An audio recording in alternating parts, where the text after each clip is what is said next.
So this is with respect to the constant composition அப்படினா வச்சுக்கோங்க composition. So அது வந்து கான்ஸ்டன்டா இருக்கு. So இந்த particular equation தான் என்னன்னு சொல்லுவாங்க Lippmann equation.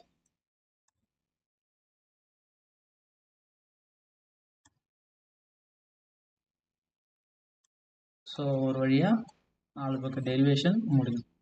So Lippmann equation. So this is what actually the Lippmann equation. இதுல இந்த equationல இருந்து என்னெல்லாம் தெரிஞ்சுக்கலாம் அப்படின்னு வந்து பாத்தீங்கன்னா change at constant composition la change of surface tension with respect to the change of applied potential is equal to the whatever charge density on the metal we are getting adukku negative value க்கு equal இருக்கும். So that is what d gamma divided by dv at constant composition is equal to minus qm. இல்ல இதுக்கு before வரக்கூடிய இந்த equation.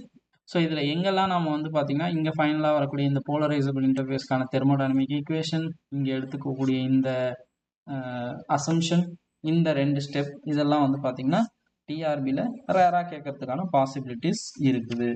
So இது தவிர நடுவில் வரக்கூடிய எந்த இடங்களையும் நாம் பெருசாக கேட்கறதுக்கான பாசிபிலிட்டி கிடையாது. பட் இன் பிட்வீனில் நம்ம யூஸ் பண்ண இந்த நான் போலரைசபிள் இன்டர்ஃபேஸ்க்கான ஈக்குவேஷனு அதை ஆல்ரெடி டிஸ்கஸ் பண்ணிட்டோம். ஸோ இந்த ஈக்குவேஷன் பாருங்கள், இந்த நான் போலரைசபிள் இன்டர்ஃபேஸுக்கு என்ன தெர்மோடைனமிக் ஈக்விலிபிரியம் ஈக்குவேஷன் யூஸ் பண்ணலாம், ஹைட்ரஜனுக்கு எப்படி யூஸ் பண்ணலாம், அதை குளோரினுக்கு எப்படி யூஸ் பண்ணலாம்.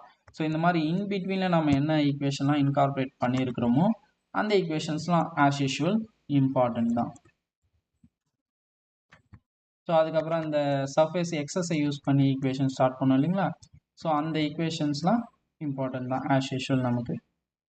ஸோ இந்த சர்ஃபேஸ் எக்ஸஸை யூஸ் பண்ணி இந்த ஈக்குவேஷன், ஸோ இதை வந்து நம்ம delta I is equal to எதுலேருந்து எடுத்துட்டோம், delta I is equal to NI by A, இந்த பக்கம் போச்சுன்னா minus NI not by A. அந்த ஈக்குவேஷனை ரீஅரேஞ்ச் பண்ணி தான் இந்த ஈக்குவேஷன் கொடுத்துருக்கேன். ஸோ இந்த மாதிரியான அது ஆல்ரெடி நம்ம டிஸ்கஸ் பண்ணிட்டோம். Polarisable non polarisable interface surface excess எல்லாத்தையும் டிஸ்கஸ் பண்ணிட்டோம். ஸோ இந்த மாதிரி நடுவில் என்னென்ன ஈக்குவேஷன்லாம் இன்கார்பரேட் பண்ணியிருக்கிறோமோ that and all very important towards direct question point of வியூவில் இருக்கும், some twisted questions point of வியூலையும் இருக்கலாம். ஸோ இதை பேஸ் பண்ணி எலக்ட்ரோ கேபிலரி கர்வ் வந்தீங்கன்னா அகைன் என்ன வரும் நமக்கு, surface tension already electrocapillary curve பார்த்துட்டோம்.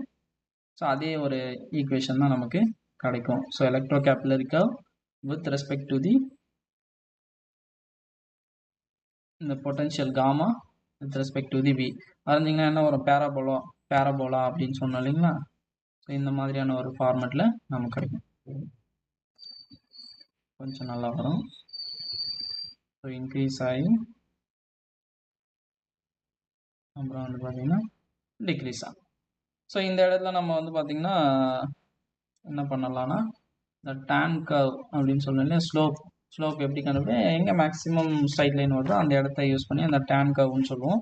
ஸோ இந்த பார்ட்டில் வந்து நம்ம என்ன பண்ணலாம் அப்படின்னா இந்த மேக்ஸிமம் வருது இல்லையா, அங்கே ஒரு லைன் வரைஞ்சிட்டு என்ன பண்ணலாம், இந்த லைனுக்கும் இப்படி ஒரு லைன் போட்டுட்டு இங்கே வரக்கூடிய அந்த டீட்டா வேல்யூவை பேஸ் பண்ணி இந்த டேன் டீட்டா வேல்யூவை கண்டுபிடிக்கலாம். ஸோ அந்த tan theta is nothing but என்ன வரும், QMக்கு ஈக்குவலாக இருக்கும். ஏன்னா y is equal to mx format தான், பட் dv d காமான்னு வர்றதுனால காமா எஸ்எஸ் வின்னு எடுத்திருக்கோம். அதனால் நமக்கு பேராபோலா கர்வ் தான் நமக்கு வரும். ஸோ இங்கே வரக்கூடிய இந்த ஸ்லோப், இந்த லைனில் ஸ்லோப் வந்து இந்த tan theta மாதிரி எடுத்தீங்க அப்படின்னா தட் இஸ் ஈக்குவல் டு QMக்கு ஈக்குவலாக இருக்கும். ஸோ